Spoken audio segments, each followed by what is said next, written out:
आज के live video को आप आगे कंटिन्यू करो, उससे पहले एक इंपॉर्टेंट और बहुत ही अच्छी न्यूज़ है आप लोगों के लिए। इस अपकमिंग संडे को 27 अक्टूबर को आप लोगों के लिए एक free of cost Google Meet है, वो मैं शेड्यूल करना चाहता हूँ। तो आप में से जो भी पहले 5 लोग मुझे मेल करेंगे इस ईमेल आईडी पे, I want to join that meeting, ऐसा करके कुछ भी मुझे सेंड कीजिए। तो मैं आप लोगों के साथ एक गूगल मीट का लिंक और टाइमिंग है वो शेयर करूंगा, और 27 अक्टूबर को हम सब लोग वहां पे मिलेंगे। कोई भी 5 लोग आप में से जो मुझे फर्स्ट मेल करेंगे, प्लस में ये 6 लोगों का हमारा मीटिंग होने वाला है। इसका मेनली एजेंडा क्या रहेगा, हम यहाँ पे एसएल हंटिंग के बारे में डिस्कशन करेंगे। जैसे आप एसएल हंटिंग पे काम करते हो, तो आप चार्ट को कैसे देखते हो, आप एसएल कैसे फाइंड करने की कोशिश करते हो, अपना एंट्री कैसे प्लान करते हो। ओवरऑल जो हमारा डिस्कशन है वो एसएल हंटिंग के बारे में होगा। ऑब्वियसली मैं भी आपको सब कुछ बताऊंगा कि मेरा जो चार्ट को देखने का व्यू है वो कैसे होता है, और जो भी छोटी मोटी मैं गलतियां करता हूं तो उनको कैसे मैं कंट्रोल करता हूं, और अपने जो ट्रेड है उनको कैसे आइडेंटिफाई करने की कोशिश करता हूं। तो ये सब कुछ मैं आप लोगों के साथ पूरी अच्छी तरीके से शेयर करूंगा। तो ये हमारा एक बेसिकली डिस्कशन होगा 5 6 लोगों का, जिसमें आप लोगों का जो नॉलेज है, तो अगर हम उसको एक दूसरे के साथ डिस्कस करेंगे तो ऑब्वियसली वो इनहेंस होगा, उसमें प्योरिटी आएगी, और आगे हमें उसके अच्छे रिजल्ट देखने को मिलेंगे। और सेम वे मेरी तरफ से पूरी कोशिश रहेगी कि आपको एसएल हंटिंग के बारे में कुछ जानना है, जितना मैं जानता हूँ, जो भी मेरा एक्सपीरियंस है वो बिल्कुल अच्छे से आप लोगों के साथ में डिस्कस करूंगा। एक आप लोगों के लिए डिस्क्लेमर पहले से ही है, इसमें कोई पर्सनल डिस्कशन नहीं होगा। हमारा जो पूरे का पूरा डिस्कशन है वो सिर्फ और सिर्फ एक ही टॉपिक है, उसी के अराउंड रहेगा, एसएल हंटिंग। आप अपनी ओर से बताइए आपको क्या पता है, आप कैसे काम करते हो, कैसे चार्ट को रीड करते हो, और अगर कोई क्वेरीज हैं तो उनको लिख लीजिए, उस टाइम मेरे से पूछना, मैं उनका आंसर आपको जरूर दूंगा। और मेरी तरफ से मैं आपको बताऊंगा कि मेरा जो पूरा प्लानिंग है वो आगे के दिन के लिए, जो ट्रेडिंग के लिए कैसे रहता है, कैसे मैं सब कुछ प्लान करता हूँ।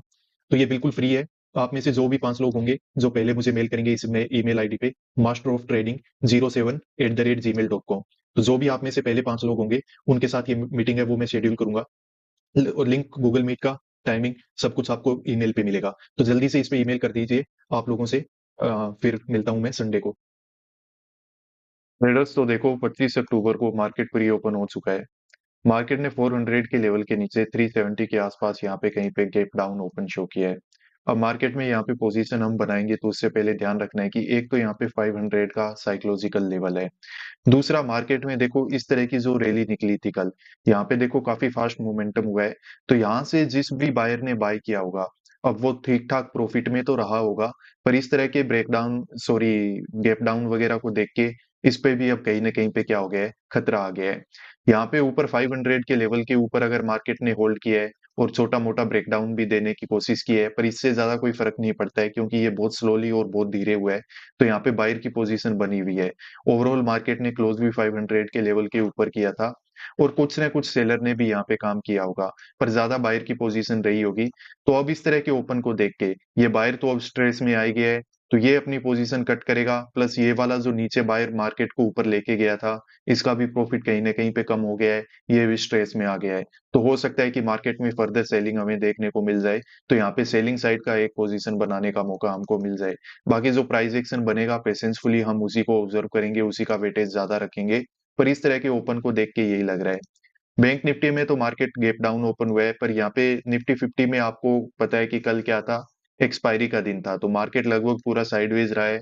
यहाँ पे भी 500 का लेवल है जो कि काफी दूर है, और मार्केट अभी ओपन हुआ है 415 के लेवल और 418 के लेवल के आसपास, लगभग फ्लेट ओपन हुआ है यहाँ पे। तो इसमें कोई बड़ा मोमेंटम हुआ नहीं है।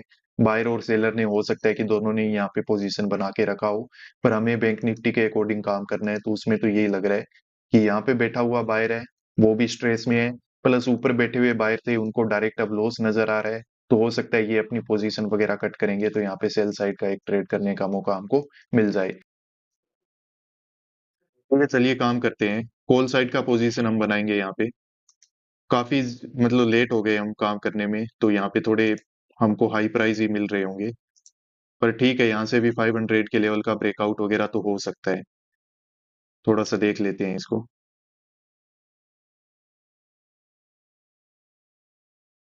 चला जाना चाहिए लग। बाय कर लिया है, काफी मतलब महंगे प्राइस पे हमने बाय किया है, पर कोई दिक्कत नहीं है। यहाँ से मार्केट में एक अच्छा मोमेंटम आने की पूरी पूरी संभावना है। हो सकता है कि जो 500 का लेवल है ना, इवन क्लोजिंग प्राइस है, वहां तक मार्केट एक बार चला जाए, क्योंकि इधर से मार्केट ने ये लो वगैरह निकाल के और अब ऊपर जाने की कोशिश कर रहा है। कॉल साइड का पोजीशन इवन मैं यहीं पे बना लेना चाहता था, पर मैंने थोड़ा कंफर्मेशन के लिए वेट किया, और अभी मार्केट कहीं ना कहीं पे अच्छे मोमेंटम के साथ अगर 500 के लेवल का ब्रेकआउट करेगा, तो हमें प्रॉफिट बुकिंग का मौका है वो यहाँ पे मिल सकता है। जो भी बायर वगैरह बैठे हुए थे, मार्केट ने एक बार उनको परेशान कर दिया है, ठीक है। यहाँ से ये जो अच्छी अच्छी कैंडल के साथ रिजेक्शन आया है ना, और ने तो और ऊपर बैठा हुआ जो बायर था ना, इसने अपनी पोजीशन से जरूर एग्जिट लिया है। और अगर मैं थोड़ा जल्दी ये पोजीशन बना लेता ना कॉल साइड में, तो अभी तक हमारा प्रॉफिट बुकिंग है वो हो जाता, क्योंकि अभी जो पोजीशन में हमारा प्रॉफिट है वो बहुत ही अच्छा चल रहा है। इवन 500 से ज्यादा का भी प्रॉफिट मैंने यहाँ पे देखा है। और बहुत ज्यादा इन्फ्लेटेड प्राइस हमने बाई किया है, पर उससे कोई मैटर नहीं करता। अगर हमारा एनालिसिस सही होगा, मतलब पिछले 2 दिनों से बाई तो हम कॉल ही कर रहे हैं और हमें बैक टू बैक लॉस हुआ है। पर जैसे ही मार्केट इससे ऊपर जाएगा तो हम हमारी पोजीशन से यहाँ पे एग्जिट है वो ले लेंगे। तो अब थोड़ा देख लेते हैं, अच्छी कैंडल के साथ मार्केट ऊपर जा रहा है तो हम रेडी रहते हैं। मार्केट में कुछ हालात खराब ही दिख रहे हैं, ये कैंडल तो कुछ अलग ही बन गया है। ये पोजीशन में भी हमने जो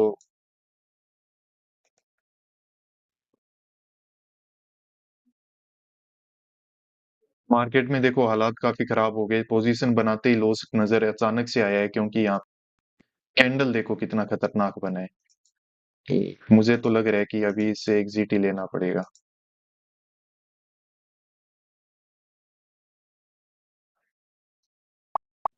कोई फायदा नहीं है वेट करने का, यहाँ पे हमारा एसएल है वो हिट हो गया है। लगभग 750 के आसपास जितना हम डिसाइड करके रखते हैं उतना मैंने लॉस बुक किया है, क्योंकि यहाँ पे ये कैंडल देखो बहुत ही ज्यादा खतरनाक। पहली पोजीशन बनाई थी कॉल साइड में, वहां पे हमने एसएल है वो बुक कर लिया था, क्योंकि मार्केट में एक बहुत ही ज्यादा क्विक और बहुत ही ज्यादा फास्ट हमें रिजेक्शन देखने को मिला। उसके बाद फिर हमने पुट साइड में एक पोजीशन और बनाया, जिसमें हमने ठीक ठाक अच्छा प्रॉफिट बुक कर लिया, 2500 का प्रॉफिट है वो बुक किया है। और ओवरऑल आज के देश का हमारा जो क्लोजिंग है वो लगभग रहेगा 1700। अब सबसे पहले बात करते हैं कि आपको पता है कि मैंने जो प्री मार्केट एनालिसिस किया था, तो वहां पे मन तो मेरा यही था कि हम करेंगे सेल। जिस तरह का मार्केट ओपन हुआ है तो यहाँ पे हम सेल साइड का पोजीशन है वो बना सकते हैं। तो यहाँ पे सेलिंग का हमारा ये पूरा प्लान वगैरह बना हुआ था। पर मार्केट ने अब यहाँ पे दिक्कत वो कर दी ना कुछ ऐसी चीजें दिखा देता है कि वो आप में कॉन्फिडेंस आने नहीं देती है। अगर हमें सेलिंग करनी थी तो ये बिल्कुल बेस्ट सेटअप था, यहाँ पे हम सेल कर सकते थे। पर मुझे अब ऊपर दिखाई क्या दे रहा है, दो तीन चीजें दिखाई देने लगी कि मार्केट ने देखो, एक तो एग्जैक्टली साइकोलॉजिकल नंबर है उसका रेजिस्टेंस लेके रखा है, जो कि कितना है 500। दूसरा यहाँ पे मुझे दिखा कि मार्केट ने जो रेजिस्टेंस भी लिया है ना, वो एक ऐसी कैंडल से लिया है जो कि विक वाली कैंडल है। तो ऐसी कैंडल के ऊपर एसएल रख के जो ट्रेडर्स होते हैं वो काम करना पसंद करते हैं। तो यहाँ पे हो सकता है कि रिटेलर काम करना स्टार्ट करेगा। उसके ऊपर फिर हमको क्या दिख रहा है, क्लोजिंग प्राइस दिख रहा है। तो ये दो तीन चीजें जब दिखी तो मेरा यहाँ पे इतना पूरा मतलब कॉन्फिडेंस बन नहीं पाया कि मैं यहाँ पे सेल कर लूं। बाकी ये जो सेटअप था ना, वो सेल करने के लिए यहाँ पे ठीक ठाक था, हम यहाँ पे कर सकते थे काम। पर फिर यहाँ पे क्या हुआ कि मार्केट ने जो डे लो है उसको क्लियर करके और वापस ऊपर रिट्रेसमेंट करने लगा। अगर इस रिट्रेसमेंट में हम सही जगह पे अपना पोजीशन बना लेते अगर यहाँ कहीं पे, तो हमें हो सकता है कि थोड़ा टारगेट भी मिल जाता और प्रॉफिट वगैरह बुक हो जाता। पर उसके बाद देखो कंटिन्यूअसली यहाँ पे कितनी फास्ट दो कैंडल बनी। तो यहाँ पे फिर मैं समझ गया कि अब यहाँ पे किया कुछ नहीं है। अगर किसी ने बाय चांस यहाँ पे सेल कर लिया था ना, यही साइकोलॉजिकल नंबर और इन सबको देख के, और यहाँ पे ब्रेकडाउन वगैरह देख के लो का, तो उसको मार्केट ने जस्ट क्या किया है, यहाँ पे टारगेट करना स्टार्ट कर दिया है। ठीक है, ये जो रिट्रेसमेंट हुआ है तो उसमें जो रैंडम अगर किसी ने सेल किया है तो वो इस रिट्रेसमेंट में निकल गया। उसके बाद जब मार्केट इतनी फास्ट कैंडल बना के नीचे आ रहा है, तो इसका मतलब ये है कि ऊपर बैठा हुआ जो बायर है उसने पोजीशन कट नहीं किया था, अब उसकी यहाँ पे बारी आ चुकी है पोजीशन कट करने की। प्लस जो नीचे बैठा हुआ जो बायर था प्रॉफिटेबल था, उसको भी मार्केट अब कहीं ना कहीं पे टारगेट करेगा। और इंट्राडे में भी अगर किसी बायर ने काम किया है तो अब यहाँ पे उन सब के स्टॉप लॉस है वो हिट होने वाले हैं। तो इसीलिए फिर ये वाली जल्दी से जल्दी मैंने पोजीशन कट की, हालांकि उसमें थोड़ा लॉस कम बुक किया जा सकता था, पर फिर भी हमने 750 का पूरा लॉस है वो बुक किया। और यहाँ पे जब मार्केट में मुझे दिखा कि एग्जैक्ट ये जो हमने एक स्पॉट बना के रखा था, वहां पे मार्केट स्पॉट लेने की कोशिश कर रहा है, विक वाली कैंडल बना रहा है। प्लस ये स्पॉट ऐसा है ना कि मार्केट ने बार बार यहाँ पे इस तरह का काम किया है। तो अब एक बार और ऐसा नहीं करेगा। अगर मार्केट इसका यहाँ पे ब्रेकडाउन कर देता ना, तो हम यहाँ पे काम नहीं करते। पर मार्केट ने जो एग्जैक्ट इसका सपोर्ट लिया ना, तो हमें यहाँ पे काम करना ही पड़ा। क्योंकि फिर मुझे पता चल गया कि मार्केट अब और ज्यादा नीचे जाएगा। यहाँ पे देखो मार्केट पहले क्या कर चुका है, यहाँ से सपोर्ट लेके डायरेक्ट ऊपर जा चुका है। तो अब मार्केट वापस से ऐसा काम नहीं करेगा। बैंक निफ्टी जो खुद को थोड़ा पॉजिटिव रखने की कोशिश किया था कल, तो आज उसमें यहाँ पे हमें और ज्यादा फर्दर सेलिंग है वो देखने को मिल सकती है। तो हमने यहाँ कहीं पे अपना पोजीशन है वो एग्जीक्यूट कर लिया था ये वाली कैंडल के अंदर, सेलिंग साइड का, और यहाँ कहीं पे हमने उससे एग्जिट ले लिया और हमें ठीक ठाक प्रॉफिट मिल गया, 2500 के आसपास का जो प्रॉफिट है वो मिल गया। अब बात करते हैं कि हमारे लॉस का जो लिमिट है 750 वो कंप्लीट हो चुका था, तो क्या हमें दूसरा ऐसे ट्रेड कर लेना चाहिए? देखो मेरी ओर से तो यही है, मुझे वैसे देखा जाए तो इस चीज का थोड़ा गिल्ट भी है कि मैंने दूसरा ट्रेड कर लिया जो कि मेरे प्लान में नहीं था। अगर पहले से हम प्लान करके बैठे हैं फिर तो कोई दिक्कत नहीं होती है, पर प्लान में नहीं होता है और वैसा काम कर लेते हैं तो थोड़ा गिल्ट होता है। पर दूसरी चीज ये है कि यहाँ पे मैंने जो काम किया वो ऐसे नहीं है कि रेंडमली मैंने काम कर लिया। यहाँ पे कुछ एक चीजें थी जिनसे थोड़ी प्रोबेबिलिटी बन रही थी कि मार्केट है वो नीचे जा सकता है, तो उसी को चलते हुए मैंने यहाँ पे थोड़ा रिस्क है वो ले लिया। और उसमें भी मैंने रिस्क है वो 750 का ही रखा था और लकीली उसमें हमें टारगेट है वो थोड़ा अच्छा मिल गया, तो इसीलिए मैंने काम कर लिया। आपको ऐसे रेंडमली काम नहीं करना चाहिए क्योंकि मार्केट में मोस्ट ऑफ द टाइम हमारे जो ये डिसीजन होते हैं वो ग्रीड की वजह से आते हैं, फियर की वजह से आते हैं। तो ग्रीड और फियर में आके ओनली अगर हम काम करेंगे तो फिर वहां पे जो प्रॉफिट बुक करने की प्रोबेबिलिटी है वो काफी कम हो जाती है, और वहां पे हमारे लॉस हैं वही क्या होते हैं, बड़े होते हैं। मार्केट में लोग प्रॉफिटेबल नहीं बन पाते, उनको सब पता है, सेल हंटिंग के बारे में पता है उनको, अपनी सेटअप पता है, एनालिसिस उनका अच्छा होता है, फिर भी प्रॉफिटेबल नहीं हो पाते हैं। उसका एकमात्र वजह यही है कि लॉस के प्रति उनका जो एक्सेप्टेंस है वो है नहीं, लॉस को एक्सेप्ट नहीं कर पाते हैं। और लॉस को अगर हम एक्सेप्ट करना नहीं सीखे तो फिर हम क्या करेंगे, ओवर ट्रेड करेंगे। चलो ठीक है, आपने ऐसा नहीं किया होगा। आपका दिन कैसा रहा कमेंट करके जरूर मुझे बताना, आपका प्रॉफिट हुआ, लॉस हुआ, कहाँ पे आपने पोजीशन बनाया था। बाकी ये वीक हमारा क्लोज हो गया है और काफी अच्छा प्रॉफिट हमने इस वीक में बनाया है, तो इस पे एक वीकली एनालिसिस वीडियो आप लोगों के लिए जरूर से मैं प्रिपेयर करूंगा। बाकी यहाँ पे बार बार हमने कॉल लेके लगातार 3 दिन यहाँ पे लॉस किया है।